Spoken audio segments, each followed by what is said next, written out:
Noticias del reino de Dios, la alegría de anunciar el Evangelio. Jesucristo, el sol de los Andes. Invoquemos la presencia de la Santísima Trinidad, en el nombre del Padre, del Hijo y del Espíritu Santo. Amén.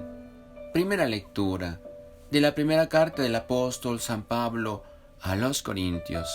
Hermanos, no me envió Cristo a bautizar, sino a anunciar el Evangelio, y no con sabiduría de palabras, para no hacer edificar la cruz de Cristo.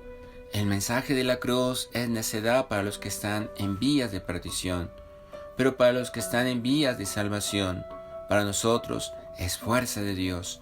Dice la Escritura: destruiré la sabiduría de los sabios, frustraré la sagacidad de los sagaces. ¿Dónde está el sabio? ¿Dónde está el escriba? ¿Dónde está el sofista de nuestros tiempos? ¿No ha convertido Dios en necedad la sabiduría del mundo? ¿Y cómo es la sabiduría de Dios? El mundo no lo conoció por el camino de la sabiduría. Quiso Dios valerse de la necedad de la predicación para salvar a los oyentes. Porque los judíos exigen signos, los griegos buscan sabiduría, pero nosotros predicamos a Cristo crucificado. Escándalo para los judíos, necedad para los gentiles, pero para los llamados a Cristo, judíos o griegos, un Mesías que es fuerza de Dios y sabiduría de Dios. Pues lo necio de Dios es más sabio que los hombres, y lo débil de Dios es más fuerte que los hombres. Palabra de Dios. Al Salmo 32 respondemos: la misericordia del Señor llena la tierra. Aclamen justos al Señor, que merece la alabanza de los buenos. Den gracias al Señor, con la cítara toquen en su honor el arpa de 10 cuerdas. La misericordia del Señor llena la tierra. Que la palabra del Señor es sincera, y todas sus acciones son leales. Él ama la justicia y el derecho, y su misericordia llena la tierra. La misericordia del Señor llena la tierra. El Señor deshace los planes de las naciones, frustra los proyectos de los pueblos. Pero el plan del Señor subsiste por siempre, los proyectos de su corazón de edad en edad. Proclamación del Santo Evangelio según San Mateo. El reino de los cielos será semejante a 10 vírgenes que, tomando sus lámparas, salieron a recibir al novio. Y 5 eran prudentes, y 5 insensatas. Las insensatas, tomando sus lámparas, no tomaron aceite, mas las prudentes tomaron aceite juntamente con sus lámparas. Al demorarse el novio, todas se durmieron, y a la medianoche se oyó decir: «He aquí el novio viene, salid a recibirle». Entonces todas se levantaron con sus lámparas, y las insensatas dijeron a los prudentes: «Dadnos aceite, nuestras lámparas se apagan». Pero las prudentes dijeron: «No lo haremos. Para que no nos falte a ninguna, id a los que venden y comprad para vosotras mismas». Y mientras iban a comprar, vino el novio. Y las que estaban preparadas entraron con él, y se cerró la puerta. Y después vinieron las otras diciendo: «Señor, Señor, ábrenos». Mas respondió: «De cierto os digo que no os conozco. Velad entonces, porque no sabéis el día ni la hora en que el Hijo del Hombre vendrá». Palabra del Señor. Gloria a ti, Señor Jesús. ¿Qué tal, queridos hermanos? Hoy 28 de agosto del año del Señor. Hagamos todas nuestras obras por amor de Dios, o amor Dei. Trabajemos por construir el reino de Dios, amando con el corazón de Jesús y sirviendo a nuestros hermanos con alegría, generosidad y sacrificio. Hoy celebramos la memoria de San Agustín, obispo y doctor de la Iglesia. Que no falte aceite en nuestra lámpara es lo que tenían que haber cuidado las jóvenes antes de echarse a dormir, como el conductor que no controla el aceite y la gasolina del coche antes del viaje, como el encargado de la economía a la hora de hacer sus presupuestos. Se trata de estar alerta y ser conscientes de la cercanía del Señor a nuestras vidas. Todos somos invitados a la boda, pero tenemos que llevar aceite. No hace falta tampoco aquí que pensemos necesariamente en el fin del mundo o solo en la hora de nuestra muerte. La fiesta de boda a la que estamos invitados sucede cada día en los pequeños encuentros con el Señor, en las continuas ocasiones que nos proporciona de saberlo descubrir en los sacramentos, en las personas, en los signos de los tiempos.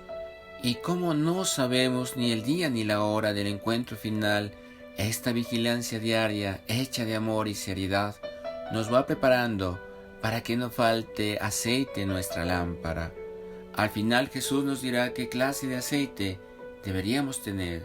Si hemos amado, si hemos dado de comer, si hemos visitado al enfermo, el aceite de la fe, del amor y de las buenas obras, cuando celebramos la Eucaristía de Jesús, mientras esperamos su venida gloriosa, se nos provee de esa luz, de esa fuerza que necesitamos para el camino. Por eso el Señor nos invita a estar vigilantes en la oración, en la palabra de Dios y en las buenas obras. Hoy la Iglesia recuerda la memoria de San Agustín, obispo y doctor de la Iglesia. San Agustín de Hipona es el más grande de los padres de la Iglesia y uno de los más eminentes doctores de la Iglesia occidental. Nació en el año 354 en Tagaste, Argelia actual. Sus padres, Patricio, un pagano de cierta estación social acomodada, que luego de una larga y virulenta resistencia a la fe, hacia el final de su vida se convierte al cristianismo. Mónica, su madre, natural de África, era una devota cristiana nacida a padres cristianos. Al enviudar, se consagró totalmente a la conversión de su hijo Agustín. Lo primero que enseñó a su hijo Agustín fue orar, pero luego de verle gozar de esas santas lecciones, sufrió al ver cómo iba apartándose de la verdad hasta que su espíritu se infectó con los errores maniqueos y su corazón con las costumbres de la disoluta Roma.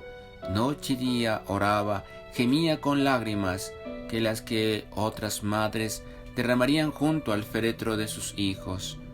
Escribiría después Agustín en sus admirables Confesiones, pero Dios no podía consentir que se perdiese para siempre un hijo de tantas lágrimas. Mónica murió en Ostia, puerto de Roma, en el año 387, asistida por su hijo.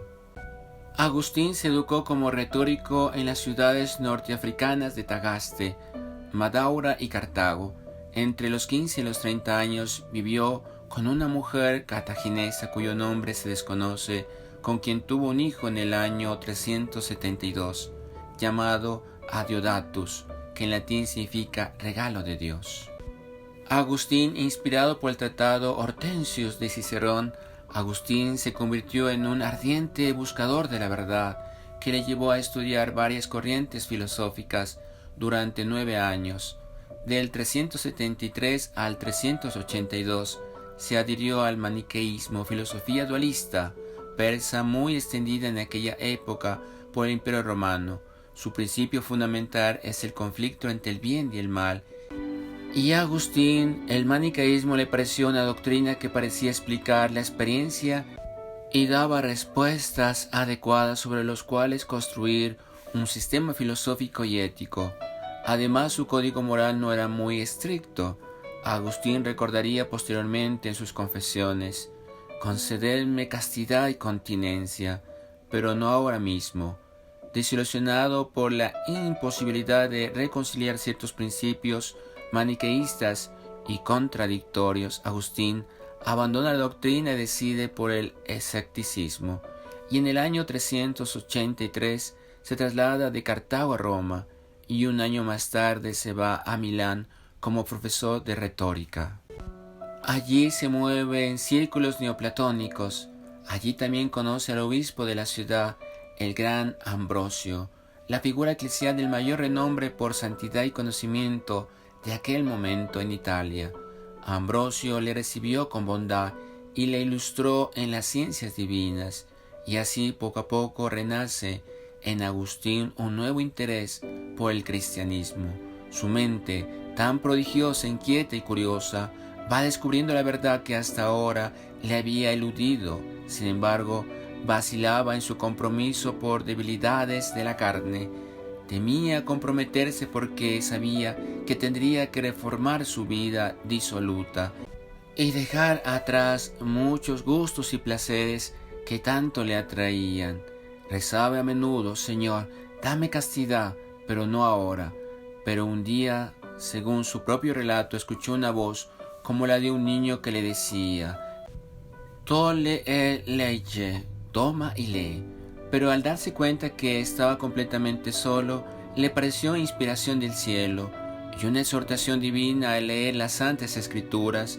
Abrió y leyó el primer pasaje que apareció al azar: No deis vuestros miembros como arma de iniquidad al pecado, sino ofreceros más bien a Dios como quienes, muertos, han vuelto a la vida, y da vuestros miembros a Dios como instrumento de justicia, porque el pecado no tendrá ya dominio sobre vosotros, pues que no estáis bajo la ley sino bajo la gracia. Es entonces cuando Agustín se decide y sin reserva se entrega en alma y cuerpo a Dios, siguiendo su ley y explicándolo a otros. A los 33 años de edad recibe el santo bautismo en la Pascua del año 387. Su madre, que se había trasladado a Italia para estar cerca de él, se llenó de gran gozo. Agustín, ya convertido, se dispuso a volver con su madre a su tierra en África, y juntos se fueron al puerto de Ostia a esperar el barco.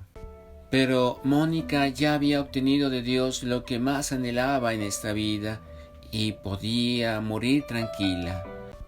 Sucedió que, estando allí en una casa junto al mar, por la noche, mientras ambos conversaban debajo de un cielo estrellado, de las alegrías que esperaban en el cielo, Mónica exclamó entusiasmada: ¿Y a mí qué más me puede amarrar a esta tierra? Ya he obtenido mi gran deseo, el verte cristiano católico. Todo lo que deseaba lo he conseguido de Dios.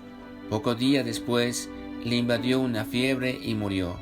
Murió pidiendo a su hijo que se acordara de ella en el altar del Señor. Murió en el año 387 a los 55 años de edad. Agustín regresó al norte de África, fue ordenado sacerdote en el año 391 y consagrado obispo de Hipona en el año 395. A los 41 años, cargo que ocuparía hasta su muerte. Fue un periodo de gran agitación política y teológica. Los bárbaros amenazaban el Imperio Romano, llegando incluso a saquear a Roma en el año 410. Y el cisma y la herejía amenazaban internamente la unidad de la Iglesia. Agustín emprendió con entusiasmo la batalla teológica y refutó brillantemente los argumentos paganos que culpaban al cristianismo por los males que afectaban a Roma.